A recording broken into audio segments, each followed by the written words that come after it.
Kev, look, I've found a tape recorder. I know, you've been waving it around for the past half an hour. In fact, I'm the one that showed you how to use it. Oh, yeah. Why are you still talking about it? Well, since we're still stuck out here at Branston Pickle, Bumpkin Manor. I thought we could record the final part of the story live as it happens directly into this old tape recorder. I like the idea, only I don't have my computer with me, or any sound effects, so we're not going to be able to do the intro properly. Don't you worry about that, Kev. You do the title read, I'll sort the music. How? Like this. Bum, da-dum, da-dum, dum, da-dum. Sorry, Matt, just need to stop you there. Have you ever heard the theme before? Well, I saw you write it down once in all those fancy letters. You mean notation? Yeah, on a post-it. Oh, fair enough. Go ahead. Bum, da-dum, da-dum, dum, Noir presents The Beast of Bumpkin Manor, Episode 4, Night 3, by Matt Sanders and Kevin Chilvers. Have you finished? Oh, come on, Kev. Join me for the middle eight. Oh, go on then. Since it is the concluding episode of Bumpkin Manor Saga, just this once, we'll do the middle eight together. Yes! Bum, bum, ba-dum, bum, ba-dum. Right, that's enough of that. Bring us up to speed, Matt. What happened at the end of last night? As expected, the beast struck again, and lead Detective Michaels said he thinks he knows who it is. So, he wanted me to gather up you and Falcon Bumpkin and meet him in the reception room. And what happened next? Well, I went to find Falcon Bumpkin, but he'd fallen asleep. So, I came to find you, but you'd fallen asleep. And by the time I got back to lead Detective Michaels to tell him everyone had fallen asleep, he'd fallen asleep.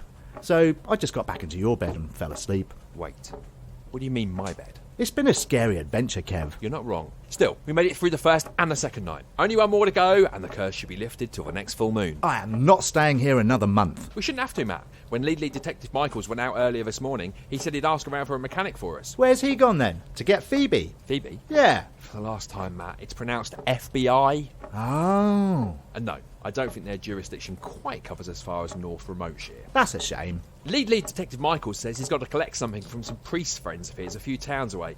Whatever this thing is, apparently it's of the utmost importance, and it's vital to us surviving tonight. Oh, yeah? He said not to worry, though. Whether he gets it or not, he's returning for us and will definitely be back here by 3 o'clock this afternoon. What time's it now?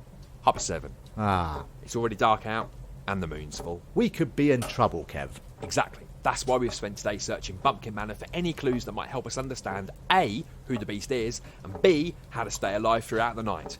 Especially if lead Detective Michaels doesn't come back. Makes perfect sense to me. Good. Now, have we found anything useful? Actually, I have. What I found is directly relevant to this plot. Great. What did you find? Well, this old tape recorder, remember? It's how we're doing the episode. So you haven't discovered anything regarding the beast's identity or how to safeguard ourselves then? Not a sausage, Kev. Hang on, that's not strictly true. I did find some sausages. Then Gormless cooked them for me. Then I ate them. Right. What about you? Any luck? I waited till Bodkin Bumpkin, the butler, went into the village again on business. Then I searched his room. Brilliant idea, Kev. Thank you. What did you find? To be honest, it was nothing but butler stuff. Although I did read an interesting note on his desk. Another one. There's been an awful lot of notes and letters throughout this whole Bumpkin tale. I know. I think it's because it's one of your stories. They do tend to involve characters handing each other notes at some point in the script. Helps facilitate the delicate dance of exposition, Kev. Whatever you say. What's written on this one then? Here. See for yourself. Oh look, it's stamped. From the pen of Bodkin of Bumpkin the butler. How lovely. Now read what it says. Oh, what wretched life is this, to be called beast when I am too but a victim. Victim of a life cursed to become a bit hairy and murderous in an endless cycle of the full moon. And yet, my curse is not to feed my stomach, but in an attempt to keep this gene alive. Oh, why can no one take it? Why am I so alone? That's one tough read, Kev. But that's not the only thing. Take a look at the handwriting style. Hey! That's the same handwriting as the first letter we got. The one that supposedly came from Lady Pelican Bumpkin. Exactly. Only she's been dead all along. Do you think Bodkin of Bumpkin the butler really is the beast then? And he lured us here by pretending to be Lady Pelican Bumpkin? I do. Only after reading this note, I'm not so sure it's been about the Bumpkin fortune anymore. And that puts you and me back in serious danger. Uh-oh. Only if it is Bodkin of Bumpkin the butler, then I still don't know how he answered the door back in episode 1 when the beast was chasing us across the grounds. Oh, yeah. And this is like you said, and there's 2 of them.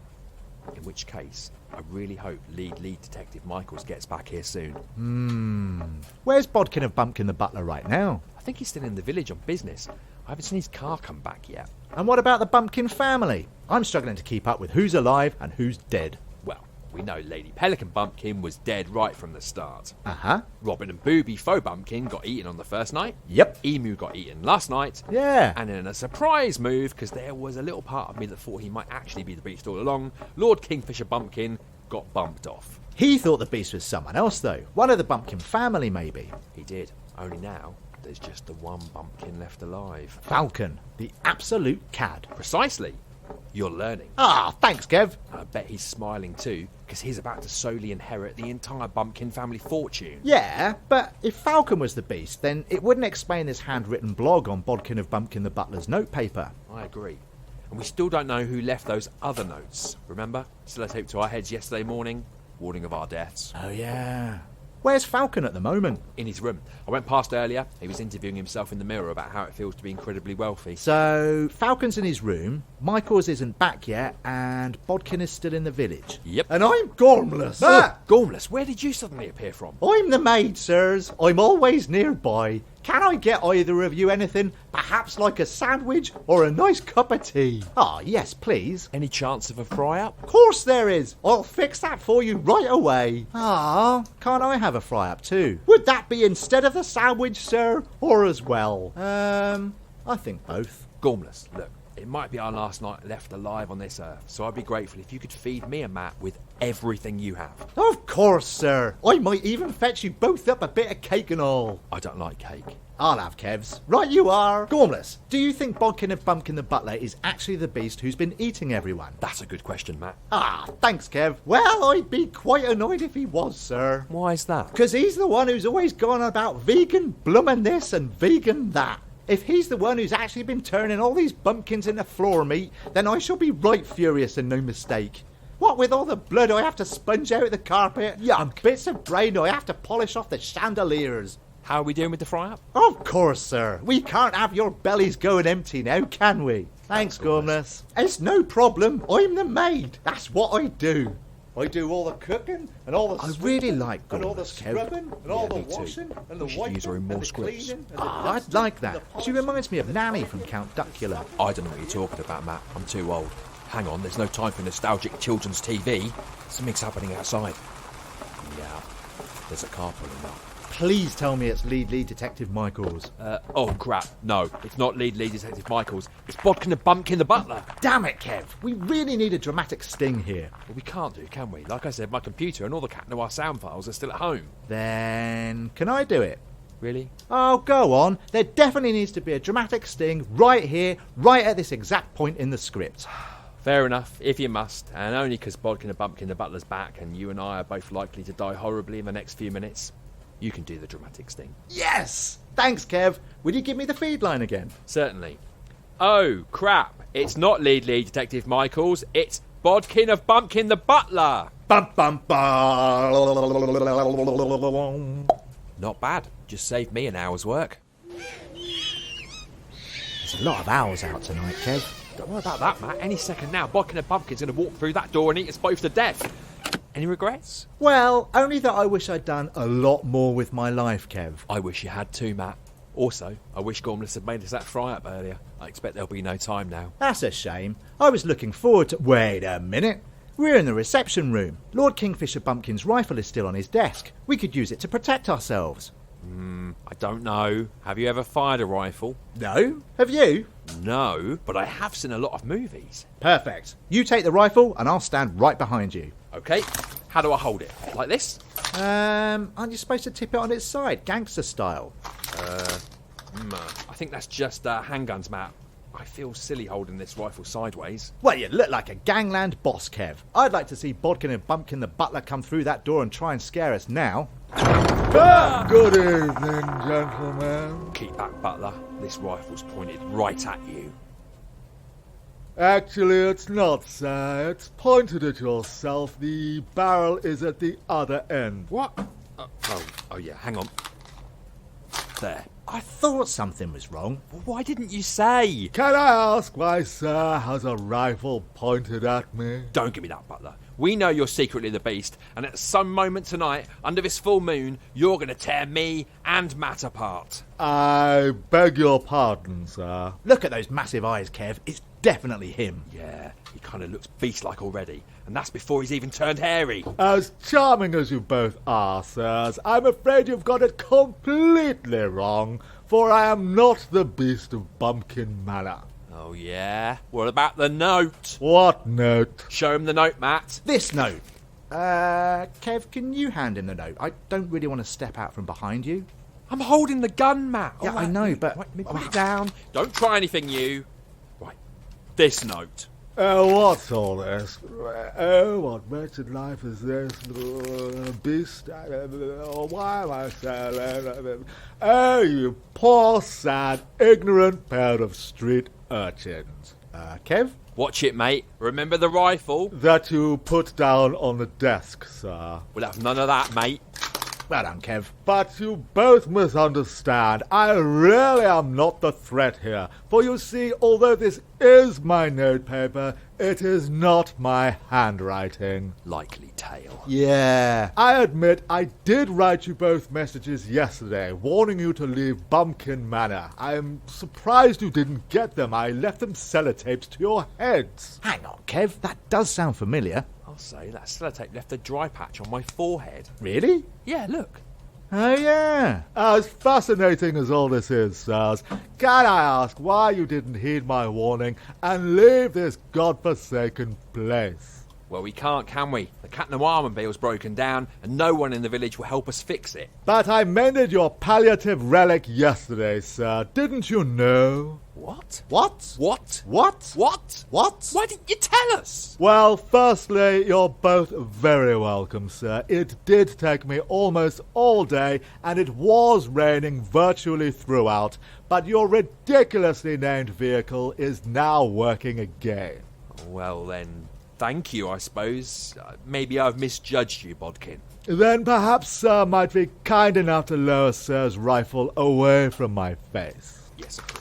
I wish we'd known about the Cat Noir mobile earlier, Kev. I could be at home watching Knight Rider by now. Yeah, you could have told us, Bodkin. But as soon as I was finished, sir, I had to go back into the village. However, I did ask Gormless to inform you. Gormless? That's right, sir. When I took your keys back to the kitchen, I asked her to update you that I'd mended your clown-mobile. Cat Noir mobile? Cat Noir-mobile. She said she'd tell you as soon as she saw you. I've got a bad feeling about this. It's just a dry forehead, Kev. A bit of moisturiser will sort it right out. You're right, but I think we've been wrong about who the Beast is. Oh!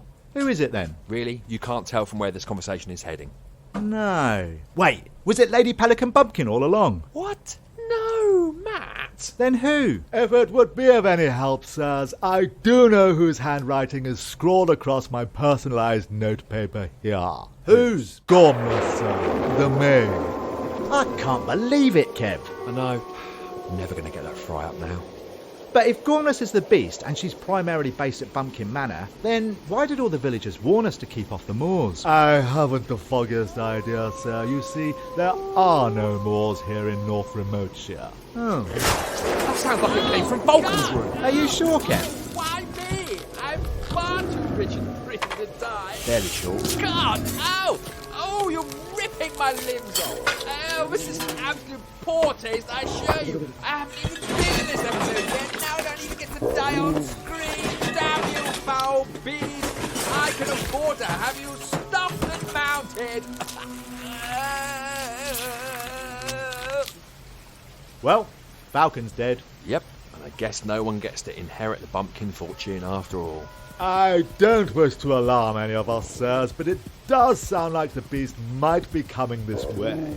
Uh-oh. Bodkin, do you know how to use a rifle? I've had military training, sir, just as every fictional butler has at some point in their tale. Good. You take this. Matt and I are going to stand right behind you, right at the back, way over here, behind these boxes. Are we, Kev? Yeah, come on. I see, sir, so I'll defend the three of us with this one old rifle. If you don't mind.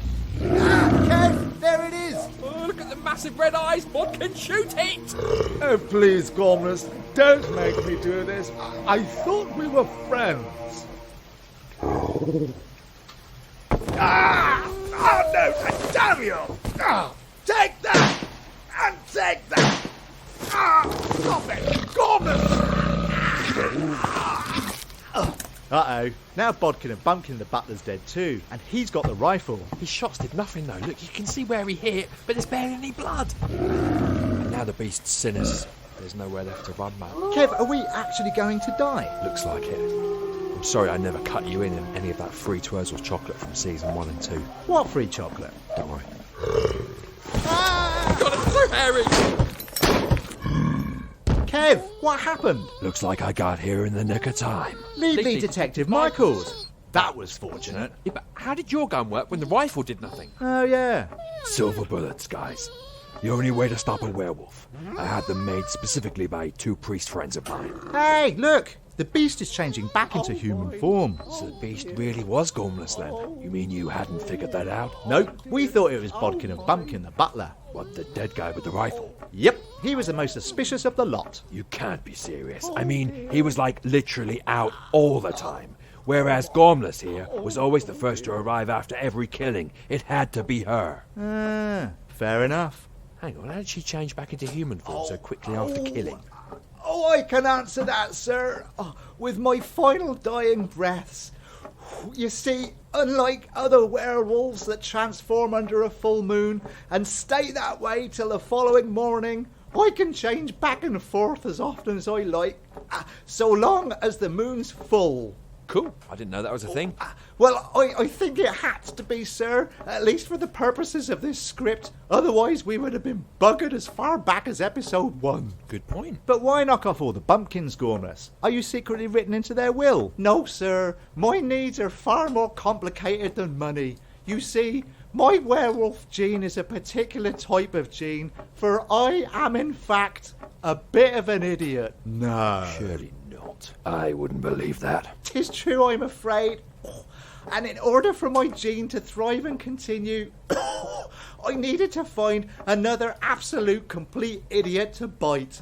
That way, I wouldn't be quite so alone. That's actually really sad. So, my search brought me to Bumpkin Manor to find a bona fide idiot to pair with.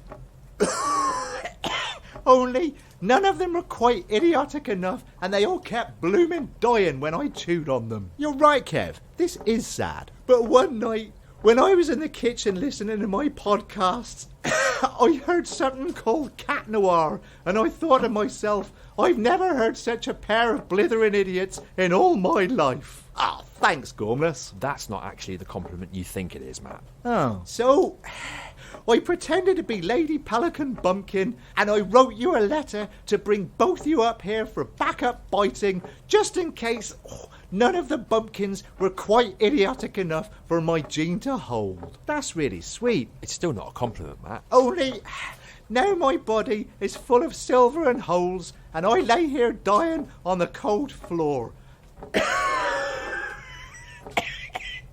I might not make it through the night. It's okay, sweet Gormless. Go into the light. Your soul may rest now. Well, I'm not quite dead. I've perhaps got a few more breaths left yet. Oh, Gormless, why did you write your confession/diary on Bodkin and Bumpkin's headed notepaper? Oh, I am dreadfully sorry for the confusion, sir. You see, before I wrote it, I ate a large pot of red herrings, and it put me right off my thread. that's weak. Is Gormless going to die? I'm afraid so, gentlemen. No one could survive injuries like this for long. Well, actually, I'm beginning to feel a little bit brighter again. She's delirious. Hush, gentle Gormless. Your story's reached its end. I hope it hasn't. You see, I did overhear Kev and Matt say earlier they want to use me again for scripts in the future. Oh, for crying out loud. And I was hoping that they might have a little look at this musical I wrote. Cool. Musicals? Musicals? Right, that's it. I'm afraid she's gone, gentlemen. Well, technically, I am still alive, although that's beginning to tickle a little bit.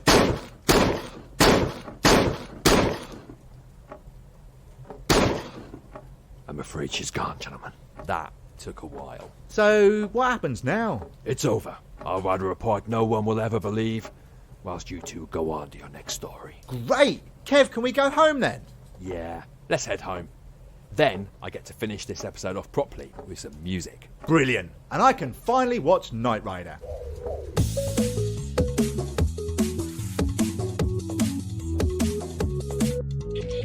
You've been listening to The Beast of Bumpkin Manor, Episode 4, Night 3. Written, produced, recorded and edited by Matt Sanders and Kevin Choice. Promotional material by Laurie Stone.